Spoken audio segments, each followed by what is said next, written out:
En esta parte 2 vamos a hablar sobre los representantes que aportaron a las ciencias psicológicas. En la anterior parte 1 que habíamos visto, hemos visto la definición y la etimología de la psicología y hablábamos cómo es que la antigüedad en Grecia, la antigua Grecia, con el representante más simbólico Aristóteles, mencionaba que la psicología era el estudio del alma, la razón o razonamiento del alma. Y comprendíamos que el alma para los griegos es muy diferente esa cosmovisión al alma que tenemos nosotros como cosmovisión ya cristiana. No nos olvidemos que Grecia aparece en 1700, 1500 antes de la era cristiana. Ya en el año 300 aparece Aristóteles, Sócrates, Platón, ¿no? Pero miren todo ese lapso de tiempo que ha tenido que desarrollarse, incrementar, contribuir a la humanidad y sobre todo tener su auge y desarrollo y después venir en tragedia griega. Y similar también en ese periodo de tiempo aparecen pues la comunidad de los hebreos, la comunidad hebreica que tiene 1700, pero en el año 1000 es donde recién se asienta y desarrolla con todos los representantes, los profetas, pues Moisés, y más antes está Abraham. Entonces, de ahí es donde viene todas las cosmovisiones, el estudio, el interés por la psicología, y vemos cómo en la actualidad, ¿no?, pasando por muchos griegos, aparece el psicoanálisis y el conductismo como dos corrientes opuestas, pero que contribuyeron bastante y siguen contribuyendo a la psicología. El psicoanálisis tenemos al representante y fundador, a Sigmund Freud, de ahí viene ya un colaborador muy cercano, Carl Jung, después posteriormente viene un neopsicoanálisis, que vendría a darse toda la parte de la referencia, el interés social con Alfred Adler, Karen Horney, Carl Rogers, y en el conductismo tenemos a Watson, a Skinner y a Sondheim. Sigmund Freud, muy mal entendido, muy poco comprendido, pero él aporta bastante con respecto al psiquismo humano. Y este psiquismo humano, que es las condiciones internas, ¿no?, son los impulsos instintivos. Había un conflicto en estos lados que había una tendencia hacia la agresividad, pero también había una búsqueda del placer por un lado y por el otro. Estas dos tendencias, todos estos dos impulsos de los instintos por la agresión y el placer, también estaba enmarcado por un fenómeno social, ¿no?, que te ponían los límites.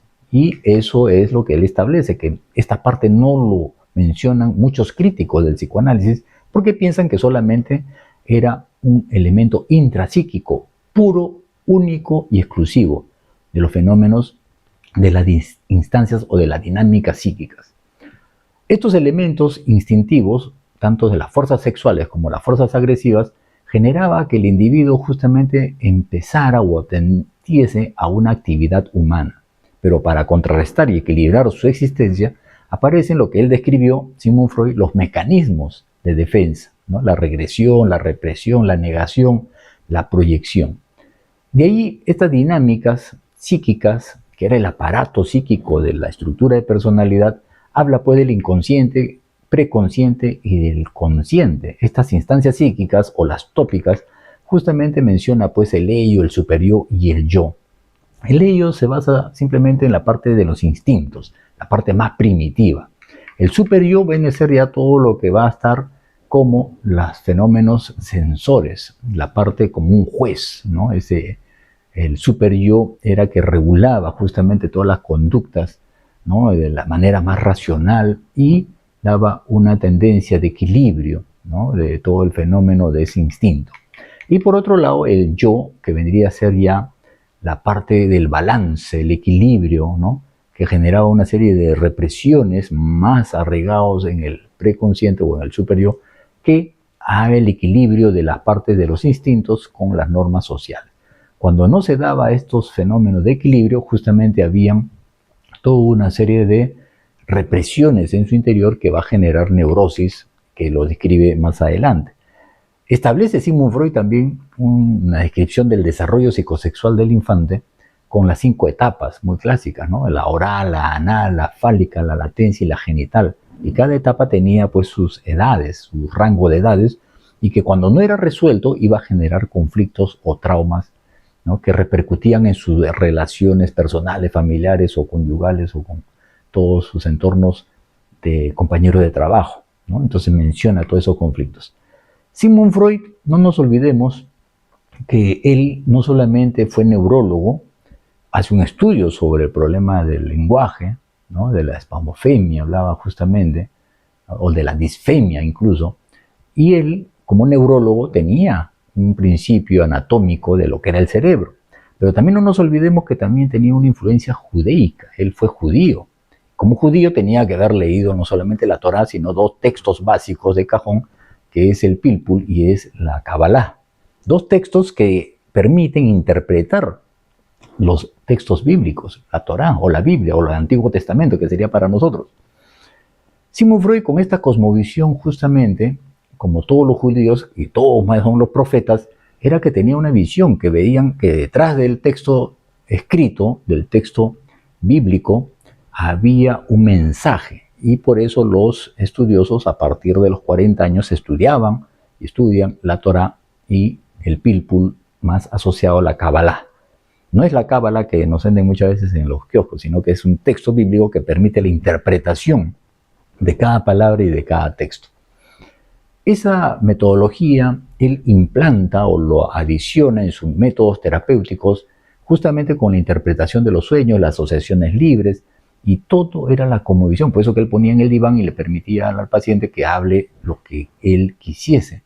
Y ahí veía en cada palabra había unas asociaciones y hacía una interpretación que detrás de esa palabra había un mensaje del inconsciente. Entonces, toda esta cosmovisión de Sigmund Freud permiten entrar en este aporte a la psicología. Sin embargo, en la época que él aporta este marco teórico, estaba justamente una influencia filosófica que era el positivismo, era el empirismo, que daba toda una serie de las partes más objetivas. Y posteriormente, ya después de Sigmund Freud, aparece pues ya la fenomenología, que lo tenemos muy arraigados en muchas escuelas, en muchas universidades en Lima, Perú. Entonces, cuando Sigmund Freud propone esto y estas corrientes filosóficas empieza a exigir a todas las disciplinas, a todas las ciencias, que cuál es su objeto de estudio y cuál es su unidad de medida, empezaron a aportar la física, la biología.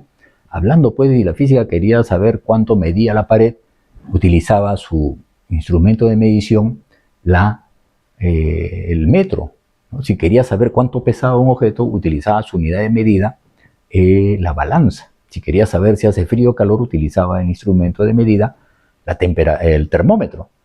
Y así empezaron a ver toda una serie de aportes en las ciencias y también en la biología, ver cómo es que se daban todas las partes de las moléculas, ¿no? Pero también empezaron a ver que habían digresiones, o sea, divisiones en cada objeto de estudio. La física, por ejemplo, el átomo pudo haberlo dividido, lo analizaba. Y habían, ves, ahí justamente describen pues lo que era el protón, el electrón, ¿no? El núcleo. Y también en las moléculas, por ejemplo, en el agua, podía saber cómo se daban las divisiones. Y ahí donde establecen que estaba conformado por H2O. ¿No es cierto? O sea, dos oxígenos y un hidrógeno. Entonces empezaba a hacer el análisis de cada objeto de estudio. Sigmund Freud también llega a establecer si es un carácter de ciencia de la naturaleza o carácter de ciencia del espíritu. Porque si entraba en el carácter del espíritu, que era todo subjetivo, lo sacaban de la comunidad científica. Muy estudioso Sigmund Freud, muy lector y dominaba muchos idiomas. Entonces empieza a estudiar e indagar todas las disciplinas, cómo es que están agrupándose en esta comunidad científica, y él justamente, ávidamente establece, si nosotros estamos estudiando las instancias psíquicas y las otras disciplinas analizan, entonces nosotros también podemos analizar el psiquismo. Y de ahí es donde viene psicoanálisis, ¿no? Ahí propone esta escuela y la comunidad científica, la ciencia de la naturaleza, acogen también a Sigmund Freud. Pero después aparece ya con la presión del positivismo, del empirismo y sobre todo de la fenomenología, a que cada ciencia tenga un carácter medible, observable y replicable. Y es ahí donde ya ponen a un lado a la escuela psicoanalítica. Pero posterior o antes de ello, Sigmund Freud, como hemos visto, aparece un personaje muy importante que vendría a ser Carl Jung, que en 1907 dice que es donde se asocia con Sigmund Freud, ¿no? Ya que había tenía una conversación que duró por 13 años, la primera vez que se conocieron, y empiezan a integrar los estudios, ¿correcto? Y ve en Jung un buen discípulo, un buen seguidor. Por eso que lo declara como su hijo predilecto, como su hijo mayor, y le dice como que es su sucesor y príncipe de la corona, o sea, el sucesor del psicoanálisis. Pero Jung ve que no solamente es el tema del inconsciente individual, sino que también es un tema que verte el inconsciente colectivo. Y es ahí donde termina la amistad y ahí donde se separan y ya rompen pues la relación amical que tenían por muchos años. Sigmund Freud fue muy celoso por lo que estamos viendo con respecto a su teoría, a sus principios, no solamente teóricos, sino que también terapéuticos, y incluso para poder dar una traducción de sus textos del alemán a el inglés, también no se lo daba a cualquiera, porque cuando él veía que lo traducían mal. Una cosa, por eso, a ver qué cosa vendría a ser el alma para los griegos y el alma para los cristianos son conceptualizaciones muy diferentes. O cuando uno escucha, por ejemplo, ¿no? la letra entra con sangre, claro, que los cristianos pensamos que hay que pegarle y sacarle sangre en cada golpe, pero no es así. El griego lo entendía como que la sangre era la pasión, la letra entra con sangre, o sea, la letra entra con pasión. Cuando tú haces una cátedra o una explicación con pasión, es donde el alumno entra mejor en entendimiento producto de esa interrelación emocional. Entonces, la traducción también Sigmund Freud se lo da a un inglés, a James Strachey, para que traduzcan sus obras del alemán al inglés. Después, cuando viene a Jung, habla del inconsciente colectivo y también establece un patrón, un esquema que empieza a hablar ya de los arquetipos.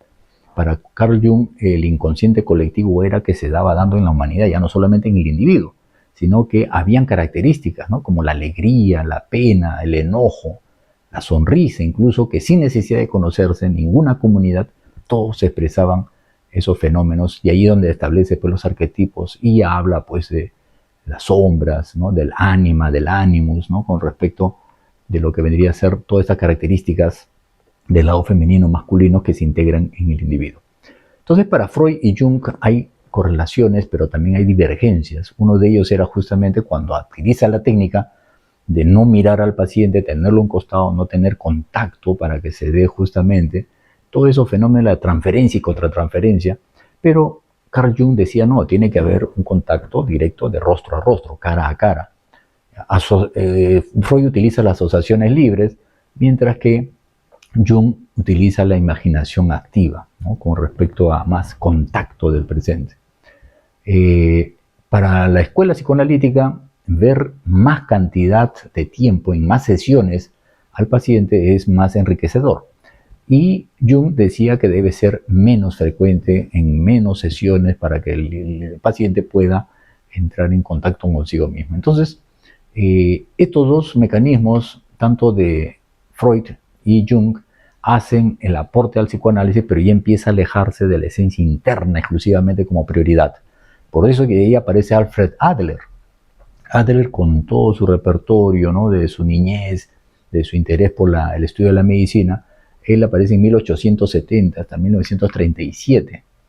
Adler ya habla justamente de que no es un problema del inconsciente o de los instintos, sino que para él más bien es la parte de la conciencia y abarca todo un fenómeno que el individuo está en un entorno, pero es un entorno social. Por lo tanto, para Adler es un ser social, ya no solamente es un individuo con todo un componente inconsciente o de los instintos. Posteriormente ya habla de los sentimientos de inferioridad, que es muy diferente al complejo de inferioridad, porque para Adler nos dice que el sentimiento de inferioridad es un impulso que nos permite ir creciendo, ¿no? Ir perfeccionándonos, mientras que el complejo de inferioridad sí te trunca o te centraliza. Karen Horney es una de las mujeres ya que enfrenta directamente, mucho más radicalmente, a la teoría psicoanalítica, ¿no? Por su condición posiblemente femenina, ¿no? De mujer, porque Freud hablaba pues de que la mujer tenía envidia por el pene del hombre, decía, ¿no? Porque como la mujer no había desarrollado, entonces había esa envidia. Entonces Karen Horney habla justamente de ese constructo y ella critica que está mal. Y que no solamente son temas de los instintos sexuales, sino que había un componente más de los factores ambientales y los factores sociales. Claro, Horney aparece en una época en la cual la competitividad está muy presente en su entorno, y ella es ahí donde dice que este fenómeno de la competitividad como factor social generaba justamente la ansiedad, mientras que el patriarcado, ¿no?, que generaba un obstáculo en el desarrollo del individuo, generaba ya la neurosis, ¿no? Entonces son propuestas que hacía que todos estos dos componentes generaba ya la expresión de una agresividad humana. Otro de los personajes, bueno, pero ese ya es un criterio personal, a quien aprecio bastante, me gusta más su enfoque, su tratamiento terapéutico, es Carl Rogers. Carl Rogers es interesante, y si ven ustedes en el video, voy a dejar ahí el link, ¿no? En YouTube lo pueden encontrar cuando entrevista a la paciente Gloria, es una paciente real que se ofrece en el video, o para que hagan el video, ¿no?, con tres emblemáticos psicoterapéuticos de esa época, ¿no? Carl Rogers estaba ahí, Ellis, y también otro personaje del neoconductismo o de la psicología cognitiva. Carl Rogers, él decía que es necesario preparar, ¿no es cierto?, tres condiciones: el ambiente adecuado, la relación adecuada y las condiciones adecuadas. Pero lo curioso de él es que antes, y él lo testimonia incluso en el video, antes de tener un contacto con un paciente, él hacía tres preguntas. Hacía una reflexión, o sea, ¿podré ser real? O sea, ¿expresar lo que yo siento? ¿Seré genuino? ¿Seré congruente? ¿Seré transparente? ¿Podré valorar a la persona que está frente a mí? O sea, aceptarlos espontáneamente, sin juzgar, sin criticar, sin censurar. Y también decía una tercera pregunta: ¿podré entender el mundo interno de la persona? ¿Podré mirar a través de los ojos del paciente todo su transcurrir interno? ¿Seré sensible al relato que me da el paciente? ¿Podré ponerme en el zapato de la otra persona, o sea, ser la otra persona? ¿Moverme dentro de ese mundo de los sentimientos que trae esta persona?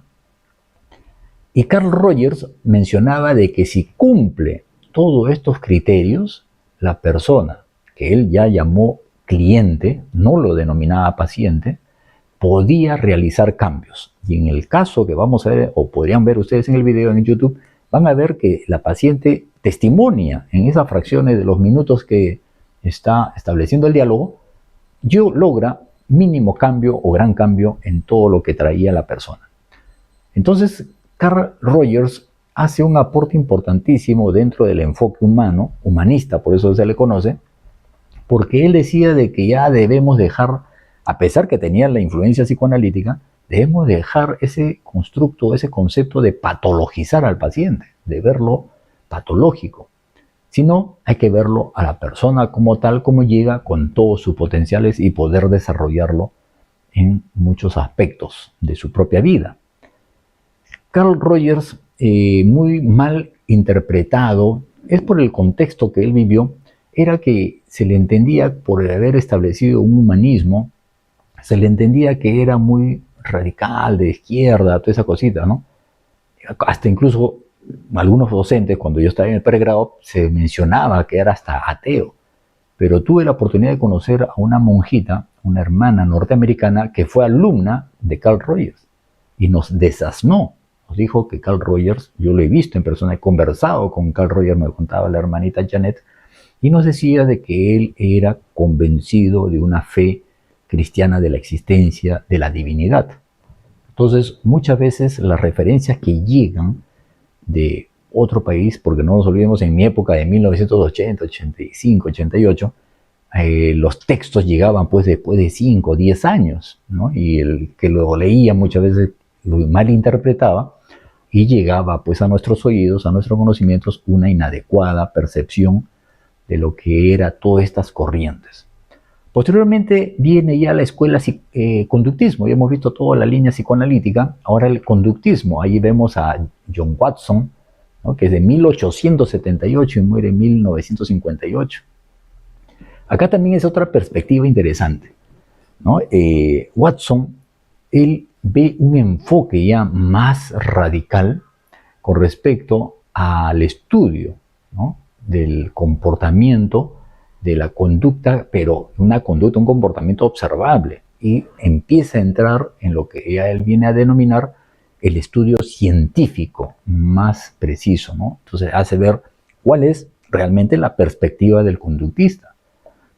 Y su teoría desarrolla justamente en toda esta época de 1913, con su texto o su planteamiento Psychology as the Behaviorist Views It, ¿no?, en inglés, que vendría a ser la perspectiva del conductista, en la cual él argumentó que la psicología es una disciplina dedicada al estudio del comportamiento observable, y dicho comportamiento debe ser investigado de manera precisa y rigurosa en el laboratorio, ¿no? Entonces él entra en todo este tipo de las investigaciones, ¿no? En esos años hacían pues investigaciones con animales y con seres humanos. Hoy ya está restringido por las leyes, ¿no?, de protección del animal, las leyes de la ética, investigaciones con seres humanos. Y Watson hace una introducción de todas estas teorías objetivas, medibles, en Estados Unidos. A pesar de que el condicionamiento, ¿no es cierto?, clásico, él trabaja justamente el famoso experimento que hace con el pequeño Albert, ¿no?, que también está en el video, en YouTube, ¿no es cierto?, hace una réplica del condicionamiento clásico. Y a pesar del desarrollo, el aporte que hace Iván Petrovich Pavlov, y por si acaso quiero hacer un paréntesis acá, Iván Petrovich Pavlov no fue conductista, no lo quiso ser, y él en uno de los textos aclara muy particularmente con respecto a eso. ¿Por qué? Porque los conductistas dijeron de que si él hacía trabajos en laboratorio, era observable, era medible, era replicable, no quería saber nada con las partes internas del individuo, nada de las partes abstractas, ¿no?, hasta a las partes del inconsciente, del yo, del ello. Por lo tanto, Pablo es también conductista, pero no lo es. Ya lo vamos a ver en unos cuantos minutos. Entonces, Watson, con su experimento conductista, ¿no es cierto?, el pequeño Albert, como hace ver de que con los niñitos, cuando le ponen pues cualquier animal, conejos, palomitas, todo eso, el niñito recién nacido, de los pocos 8, 9, 10 meses, empieza a jugar con el muñequito, con el animalito, creyendo que es un muñeco. Y cuando hacen sonar una campana, un golpe fuerte, cuando está el animal, empieza a hacer una asociación. Entonces empieza a ver que la conducta innata va a pasar a una conducta aprendida. Y cuando va viendo ya al animal, empieza a tener una conducta de pavor y terror, y corría pavorosamente, alejándose del animal que al inicio lo acariciaba. Entonces el aporte que hace justamente Watson es ese trabajo de replicar el condicionamiento clásico. Después viene ya Skinner, Bruce Frederick Skinner, 1904 hasta 1990, y él desarrolla el estudio dentro de los métodos y filosofía del conductismo. Él ya se autodenomina como el conductista radical, contradiciendo al conductismo clásico. Y es donde ve justamente toda una influencia de poner todas estas cosas en sus puntos claros con respecto a la ciencia del comportamiento. Y la importancia él aporta ya de la conducta operante, el condicionamiento operante. Y ahí es donde aparece la famosa caja, ¿no?, de Skinner, ¿no?, en la cual todos los psicólogos, todos los estudiantes de psicología hemos hecho este experimento. Se acondiciona con las medidas exactas de una caja, se pone un lugar donde hay agua, un dispensario de comida, y el roedor camina, puede ser accidentalmente o intencionalmente, aplasta o machuca la palanca y le proporciona el alimento hasta que llega a un aprendizaje, y cada vez que tiene hambre va hacia la palanca y obtiene la recompensa. Y es ahí donde viene justamente toda una serie de conceptos, ¿no es cierto?, que ya Thorndike, Edward Thorndike, o Thorndike, decíamos nosotros cuando éramos estudiantes, que en 1874 hasta 1949 nace, en el año 1905 formula justamente la ley del efecto, producto de todos estos experimentos que ya estaban dándose, y habla justamente de un efecto, ¿no es cierto?, que ya no solamente se va a dar producto de un estímulo determinado, sino que va a haber un estudio de las conductas repetitivas, ya sea cuando el resultado es positivo, cuando son deseados o cuando evita las conductas cuando se dan bajo los resultados negativos, ¿no es cierto? Ahí viene justamente la recompensa positiva, la recompensa positiva, negativa, el refuerzo positivo, refuerzo negativo, los castigos y los premios, ¿no? Y de allí es donde todo este concepto aparece, pues la famosa fórmula ER, estímulo-respuesta. Y posteriormente ya viene el neoconductismo que habla del estímulo-organismo-respuesta.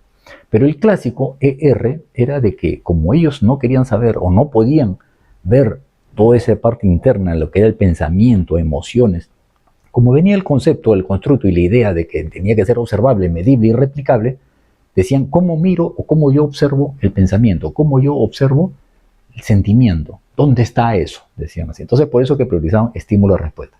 Y muy críticos nosotros cuando venían los profesores a darnos ese enfoque, nosotros decíamos, ¿pero usted está seguro de que estímulo y respuesta es una ley? Sí, decían ellos, ¿no? Entonces yo le doy un estímulo, por lo tanto tiene que haber una respuesta. Entonces, a ver, profesor, póngase de cabeza, le decíamos nosotros. Y el profesor se quedaba así entre rojo, cachetón, explotando ya de cólera, pues no decía nada. Entonces nosotros decíamos, pero ¿por qué no cumple frente a un estímulo? Debería haber una respuesta. Es el proceso interno. Entonces, ya de ahí también paralelamente aparecía pues el neoconductismo que estamos diciendo, pero ya consideraban el organismo, pero como una caja negra, que no sabían qué cosa había ahí, pero había algo, decían ellos. Ese es un conductismo nuevo, ya moderado. ¿Qué pasa con Iván Petrovich Pablo? ¿No? Que se confundió y se confunde, y muchos alumnos en la actualidad, muchos colegas piensan que también ha sido un conductista o que aportó al conductismo. Los conductistas sí se aprovecharon de ellos, más bien creo yo. Iván Petrovich Pablo nace en 1849 y fallece en 1936. Es un fisiólogo, fue un fisiólogo ruso, ¿no? Que entra en toda una cosmovisión ya a nivel profesional en toda esta sociedad, ¿no? De producto de la Unión de las Repúblicas Socialistas Soviéticas. Y es muy conocido por el experimento, por toda la comunidad, no sé, al menos acá en la universidad, que yo he podido conversar con varios estudiantes de diversas universidades, se le conoce con los experimentos de los perros, ¿no? A Pablo solamente se le conoció y se le conoce por la campanita, la comidita y el perro, ¿no? Sus mascotas, que dieron lugar, ¿no es cierto?, hasta hoy día como el condicionamiento clásico. Pero este condicionamiento clásico es un aprendizaje asociativo de lo más básico que puede haber dentro del estudio que hizo Iván Petrovich Pablo, ¿no es cierto? Y cómo que los estímulos ambientales, siendo al inicio neutro, después empieza a dar una respuesta automática o refleja. Para entender un poco Iván Petrovich Pablo, en 1903, ¿no? Vayamos viendo, 1903, de este siglo, de esta era cristiana, 1903, hace conocer de sus reflejos condicionados que antes lo llamaba como reflejos a distancia o reflejos señales, ¿no es cierto? Y eso lo establece en comunicación en un congreso internacional en Madrid, en 1903. Por eso que cuando nosotros podemos preguntar a los estudiantes qué cosa es o cómo entendemos la primera señal, o la segunda señal, o la señal de señales, ¿no es cierto? O sea, la primera señal son todos los reflejos, y el segundo sistema, señal o señal de señales, vendría a ser el lenguaje. ¿Cómo es que el lenguaje puede ser también dentro de este proceso condicionado? Entonces, ahí vamos viendo cómo es que también es influenciado por Sechenov, que fue su maestro y amigo, que también Sechenov ya hablaba de los reflejos condicionados, mucho más antes que él. Todos los reflejos que habían en el sistema. Y no nos olvidemos que Iván Petrovich Pablo fue fisiólogo y su estudio principal fue todos los reflejos digestivos. Y de casualidad veía que el perro, cuando veía todo su sistema digestivo, el funcionamiento, veía que cada vez que llegaba segregaba más cantidad de saliva, y eso le preguntaron por qué se debe, ¿no es cierto? Y ahí hicieron el tipo de cómo es que cada vez que venía el alumno, el experimentador o él mismo a llevarle la comida, y cada vez que aparecía una persona con su traje, el guardapolvo o la bata de laboratorio, el perro empezaba a salivar, ¿no es cierto? Entonces ahí es donde empiezan a hacer el estudio y focalizan por accidente este fenómeno del condicionamiento clásico. Entonces, la raíz en realidad de todos sus estudios no solamente es a nivel del condicionamiento clásico, de los reflejos digestivos, de los reflejos psíquicos incluso, sino que también habla de los diferentes tipos del sistema nervioso, o sea, las propiedades fundamentales del sistema nervioso. ¿Cuáles son? Tres condiciones o tres propiedades: intensidad, equilibrio de esos procesos, de la intensidad y de la movilidad. ¿Cómo lo entiende esta parte de las propiedades fundamentales del sistema nervioso? En la intensidad, ¿no es cierto? O si podríamos hablar, ¿cuáles son las propiedades básicas del sistema nervioso? ¿No es cierto? Y eso lo hemos escuchado. Y Pablo lo establece, lo diseña, lo diagrama como un proceso de excitación-inhibición. Claro, el cerebro hay momentos que se excita y también se inhibe. ¿Y cómo sería la visión a comienzos de 1905, 1910? Pablo en uno de sus escritos dice, si pudiéramos ver el cerebro a través del cráneo, claro, porque no había la tecnología, pues no había la resonancia, no había la imaginería de nuclear que tenemos ahora. Pero él decía, si pudiéramos ver el cerebro a través del cráneo, veríamos que alguna parte se enciende y hay otras partes que deja de encender. La excitación y la inhibición, que se da como procesos fundamentales de la intensidad del cerebro. En el equilibrio de estos procesos justamente era ver cómo que rápidamente podía ceder según los cambios que experimentaba el organismo para poder ver cómo hacer la excitación y cómo hacer la inhibición. Claro, porque si se extrapolaba la excitación, generaba pues el neuroticismo, el colapso.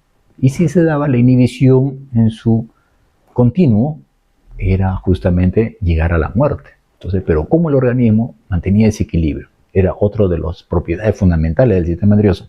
Y la movilidad justamente era cómo eran las reacciones del organismo para poder actuar frente a los diversos estímulos que cambia abruptamente, tanto estímulos externos como del organismo internos, para poder moverse adecuadamente dentro de este tipo de excitación e inhibición y de los cambios bruscos que había. Entonces, esta intensidad, este equilibrio, cuando empieza a jugarse, por ejemplo, hablaba pues de un sistema nervioso fuerte equilibrado, un sistema nervioso fuerte desequilibrado, un organismo débil equilibrado y un organismo débil desequilibrado.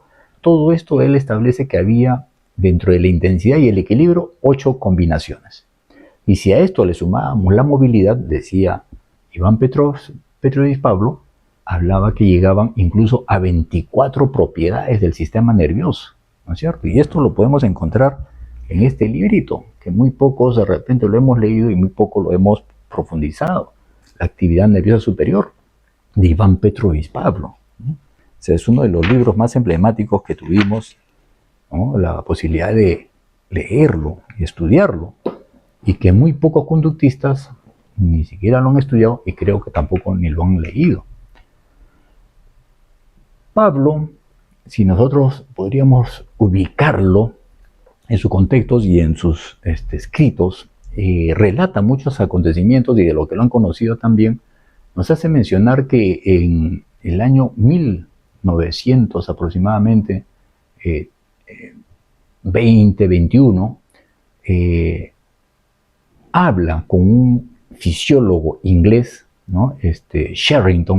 Charles Scott Sherrington, que se encuentran en un congreso en Inglaterra y Sherrington le dice, señor Pablo, su teoría, su enfoque jamás tendrá éxito en Inglaterra porque sus estudios huelen o apestan a materialismo.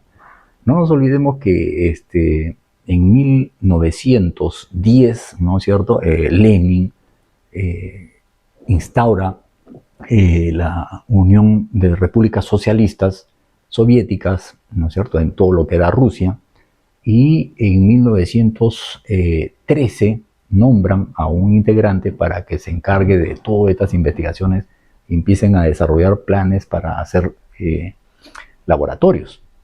Pero es en el año 1921 cuando Lenin, con decreto, habiéndolo conocido a Pablo y habiendo visto sus estudios, dice que sus estudios y trabajos deben de ser no solamente una contribución a la Unión Soviética, sino también es una contribución a la humanidad. Por eso que proliferan bastante los laboratorios y los experimentos. Entonces, como tenía todo este apoyo, y en esas épocas había ya esta famosa de la cortina de hierro entre los idealistas y materialistas, y es por eso que Sherrington, siendo un idealista convicto y confeso, muy renombrado en Inglaterra, muy estudioso en la fisiología de su país, hace esta observación o este deslinde con respecto a la teoría del condicionamiento clásico. Y acá lo tenemos, ¿no? En la cual, ¿qué nos dice? Acá aparece justamente, ¿no? En uno de estos críticos de la teoría pavloviana es Charlie Sherrington, la cual le dice a Pablo: ¿sabe usted? No creo que sus reflejos condicionados tengan éxitos en Inglaterra, porque huelen a materialismo, le dijo Sherrington a Pablo en su encuentro en Londres. Pero lo curioso es que eso habrá aparecido en 1925 aproximadamente. Lo curioso es que un alumno, discípulo de Sherrington, John Fulton, conociendo la teoría de los reflejos condicionados, sabiendo que era un aporte a la ciencia, Fulton, discípulo de Sherrington, el idealista que mencionan en el texto, hace con un gran esfuerzo dar una publicidad a la teoría de los reflejos condicionados, pero cuando lo publica, tratando de convencer a toda la comunidad de fisiólogos, hace creer que eso fue propuesto por Sherrington. Y hay mucha literatura, si ustedes descargan ahora, está liberado mucha literatura, busquen de Sherrington, y van a ver que algunos de los textos habla justamente de los condicionamientos clásicos. Entonces, ¿cómo habrá tenido la cara, como dicen acá en este libro, cómo habrá tenido la cara Sherrington cuando llegó el día que se enteró que la gente está creyendo que él ha sido el propulsor de la teoría materialista del condicionamiento clásico? ¿No es cierto? Entonces, y de hecho, ¿cómo es que criticando a un fenómeno, ¿no?, a un aporte científico, repudiando, entre comillas, a un aporte científico, al final siguen tomándolo y roban el aporte científico y lo hacen suyo como que si ellos fueran, ¿no es cierto? Entonces, ¿qué cara habrá puesto cuando Sherrington lo han considerado que era un materialista? Bueno, parece que la sociedad y la humanidad repiten nuevamente estos acontecimientos y en la cual justamente pues tanto critican y en la práctica vienen a hacer justamente lo que detestan. En 1932, en Roma, en un congreso internacional, y aquí es donde creo que aclara y pone sus puntos bien tajantes a los conductistas específicamente, que creían de que Pablo era solamente un investigador material, objetivo, y que detestaba todas las partes subjetivas. Pero acá aclara muy bien qué dijo Pablo en 1932 en Roma, en el Congreso. Y acá lo tenemos incluso. Pablo nos menciona lo siguiente. Estoy convencido, dice, estoy convencido de que se acerca una etapa importante para el pensamiento humano, etapa que verá fundirse realmente lo fisiológico y lo psicológico, lo objetivo y lo subjetivo, y en donde la contradicción dolorosa o la oposición entre mi cuerpo y mi conciencia encontrarán una solución concreta, a menos que no caigan por su propio peso. Esta parte de Pablo me parece interesante, puesto que él habla de ese componente de la integridad, de las leyes de la unidad, de dos fenómenos diferentes, pero que establecen una unidad, lo que también chapa esa posta ya nuestro investigador y nuestro profesor Pedro Ortiz Cabanillas cuando hablaba del ser vivo único, que no se debería dividir. Claro, porque nosotros tenemos la influencia de la filosofía cartesiana, del dualismo cartesiano, de que por un lado va el cuerpo y por otro lado va el espíritu, ¿no? Por eso que muchas veces se pregunta o se preguntaban, ¿la inteligencia es heredada o es adquirida? Claro, porque como vemos las cosas duales divididas, hacemos ese tipo de razonamiento. Pero Pablo ahí esclarece muy bien que espera que el día que llegue el momento en que se funda, que se genere una integridad entre lo fisiológico y lo psicológico, lo objetivo y lo subjetivo. Y eso lo dijo en 1932. Y hablando justamente del profesor Pedro Ortiz Cabanillas, él siempre decía, en sus estudios, sobre todo la personalidad, a quien tuve la oportunidad de conocerlo, y aquí voy terminando esta parte, ¿no? A dos personajes muy emblemáticos del Perú. Hay muchos en realidad, ¿no? Como el profesor Reinaldo Alarcón, incluso el profesor quien nos enseñó Estrada de los Ríos, psicoanalista, psicólogo. Ha habido muchos sociólogos también dentro de la psicología, pero lo más emblemático, significativo, podríamos mencionar hoy a dos, al profesor Pedro Ortiz Cabanillas y a Leopoldo Chiapo. Ortiz Cabanillas, cuando hace el estudio de la personalidad, ¿no? Tuvimos la oportunidad nosotros de conocerlo, porque nosotros, como internista o como haciendo prácticas preprofesionales, en el área de salud mental que se instauró, nosotros prácticamente inauguramos ese establecimiento del Hospital Rebagliati, y el profesor Ortiz Cabanillas era médico jefe de la unidad de neurología y neuropsicología del Hospital Rebagliati, y fue un día a visitarnos, y recuerdo que llevó unas 3 hojitas, y eran las hojitas justamente de su propuesta sobre el estudio o la formación de la personalidad. Y en uno de sus capítulos él habla, no cabe la menor duda de que el sistema nervioso humano es un sistema ya dispuesto a almacenar y procesar información, pero hablaba de una información social, el mayor nivel de la organización de la persona. Por eso que él hablaba de 6 niveles: el nivel 0, que es la molécula; después el nivel 1, célula; después tisular, el organismo; el animal superior; y la personalidad, que es parte del ser humano. El animal superior tiene un psiquismo inconsciente, es más pragmático, mientras que la personalidad es un psiquismo consciente y que va en paralelo, en integridad, ¿no? Son aportes que hace el profesor Ortiz Cabanillas y que magistralmente se entiende toda la cosmovisión. Leamos, él tiene sus libros, no sé si los seguirán vendiendo en la librería de la San Marcos, la Facultad de Medicina, y allí tienen sus 3 tomos, ojalá que los sigan o puedan adquirirlo. Con Leopoldo Chiapo, ya nace en 1924, fallece en 2010, ¿no? Un año antes que el profesor Pedro Ortiz Cabanillas. Leopoldo Chiapo sí es un destacado psicólogo peruano, o es un neuropsicólogo, y es considerado dentro de la escuela humanista también, dentro de la línea de Carl Rogers, si se quisiera llamar así. Fue un fundador de la especialidad de psicología de la Universidad Nacional Mayor de San Marcos. Muy querido, es una figura muy emblemática de la Universidad Cayetano Heredia también.